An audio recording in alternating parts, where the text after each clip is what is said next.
it. And then when Scott Steiner used to do the Frankensteiner, and I fell in love with Scott Steiner. And till this day, people never get the answer right because I was a big Rock fan when The Rock had came out. Like, I knew The Rock was going to blow up before he became The Rock. You know, when he was, Rocky Maivia, I knew he was going to blow up. Taking it back. Yeah, but before that had happened, I was Scott Steiner, and I said, that's my favorite wrestler of all time.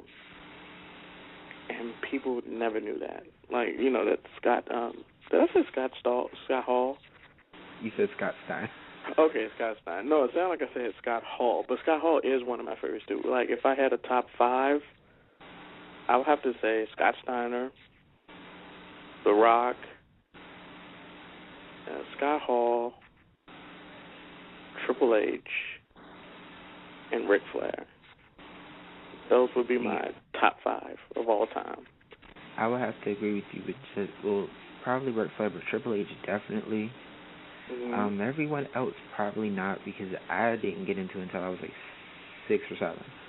So by then, I was part of that whole Attitude Era movement. So Undertaker, HBK, DX, they were like my all-time favorites.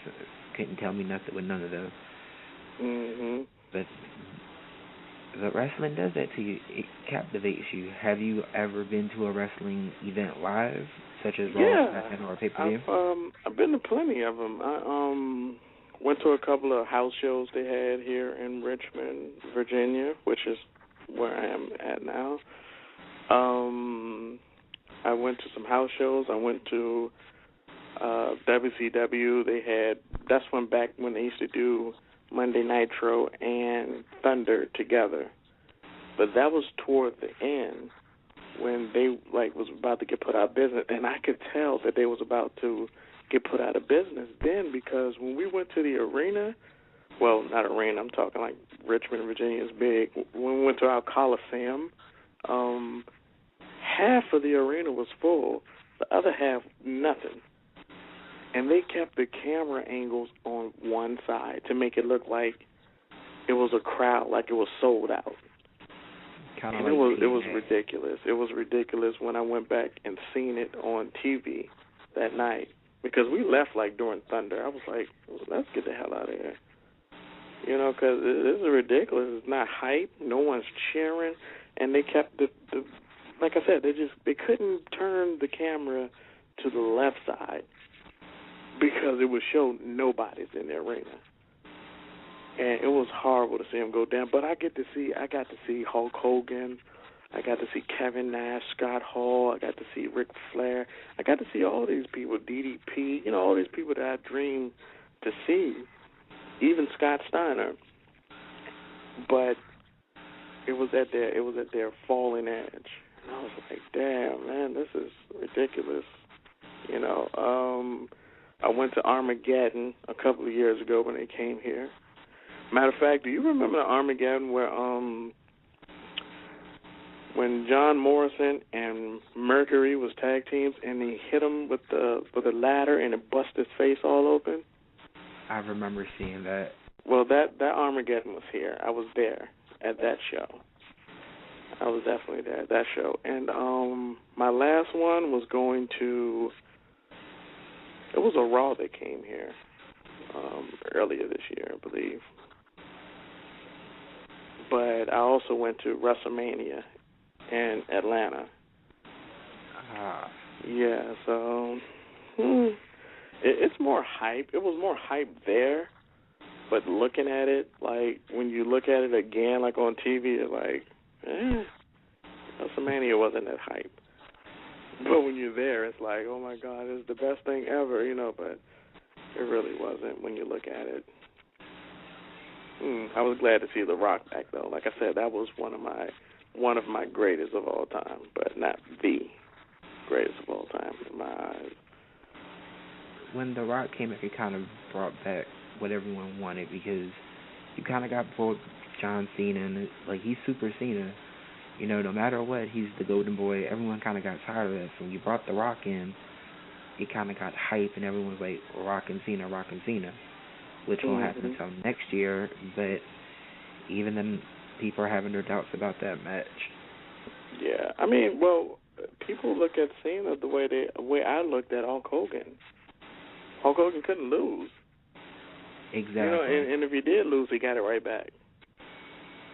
You Just know, like John Cena in every WWE title match he has had.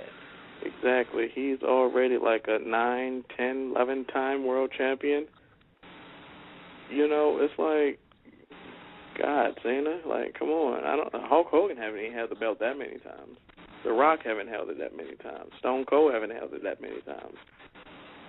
Now they just, I think, Randy Orton's a 9-time world champion. Close enough. He's like they're just right there. Like who else? Edge before he retired, I think he was 9, 10-time world champion. If you included his tag team championships, I think he was close to 13. Well, yeah, that's tag team. I'm talking about world champion. He's like already like 9, 10 times. Within that range, give or take 11. Possibly. Yeah, and it's horrible because it's like, you know, me growing up, you know, after Flair won his 16th world title, you thought nobody was going to touch that. Now it looked like it's just so easy. It looked like John Cena just might as well go ahead and take it, because I thought Triple H was going to take it, but Triple H said out of respect for Triple H's best wrestler of all time, Ric Flair, he wasn't going to pass that. So Triple H, I believe he stopped at 13. You know, I think he stopped at like 13. And then after that, he got bumped to doing tag teams because him and Shawn wanted to end off a good note with DX before Shawn retired. Yeah. And then now he was the COO, still is. But he still is? He's not the COO anymore. He's still the CEO, but he doesn't control over Raw. He just does SmackDown. He has authority still within the company, because what kind of shocked me was it was the Monday before last. You had the GM, John Laurinaitis, Johnny Ace, who used to be a wrestler. He come out there. He wanted to tell Triple H Nash was in the building. Triple H even confirmed it then when he was saying, "You still work under me. You're still going to do what I tell you." He basically played the ultimate trump card, so it's like they don't know where they're going with that storyline, but I just wish they end it all and give it something new. Right. Well, I mean, I don't know, but now they're starting to. You know, I think the WWE messed up at, and I always said, if I ever become rich, get like Jay-Z's type of money or something like that, I will buy my own wrestling organization. And I will definitely try to go against the WWE, you know, because they're missing competition. That what used to make those eras so exciting. You know, competition. You need competition to test your strength, to test your strategy. You know, you need competition. Like, even if it's friendly competition, you need some type of competition, because if you keep giving the same, I mean, can you imagine if can you imagine just watching, you know why SNL, Saturday Night Live, got so boring? Because there's no more Mad TV. There's no more In Living Color. You know, there's no more things to go head-to-head with those shows. So now it's like, I don't want to watch this anymore. That's all that comes on. It's the only sketch comedy they got. You know, and then you have... It's the highest views if you have Lady Gaga, Beyonce, Justin Timberlake. Exactly. But artists. Yeah, but if you just have some band who just came out this year who won no awards and nobody really know, no one's going to watch it. That is very true. If you go, hey, guess what? Out of 20 years later, Milli Vanilli's going to show up here, no one's going to watch the show.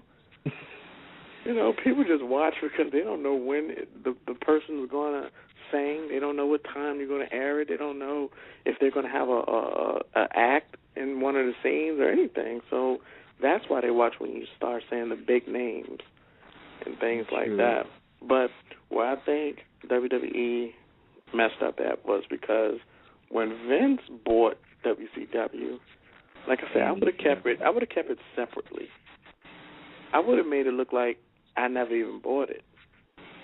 You know what I mean? And that way, you could have made Triple H go to WCW. Something no one never thought that would happen. And people going, how's this happening? You know, because he bought it, but no one else. You know, if it do link out, hey, it's a rumor.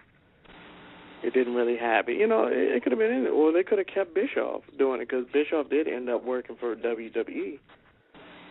You know, so he took away the competition. And then on top of that, when they invaded WWE, they made all the WCW guys look like clowns. You had people like who was one of the best wrestlers in that era, Lance Storm. Lance Storm was one of the best wrestlers on Monday Nitro. And they made him tag team with Goldust. And they turned it to some type of comedy sketch. And it was just like Booker T. Yeah, you know, and I mean, if you, like, do you know of Lance Storm? You should. Lance Storm is a very technical wrestler. He is one of the greatest. It was exactly him and Chris Benoit. Exactly. Like, wherever he is, they were the two best technical wrestlers. Exactly. Well, I would say between him, Chris Benoit, and, of course, Bret the Hitman Hart. Bret the Hitman Hart was a very good technical wrestler as well. But, yeah, you do have a good point. And Lance Storm held 3 titles at one time and kept them for a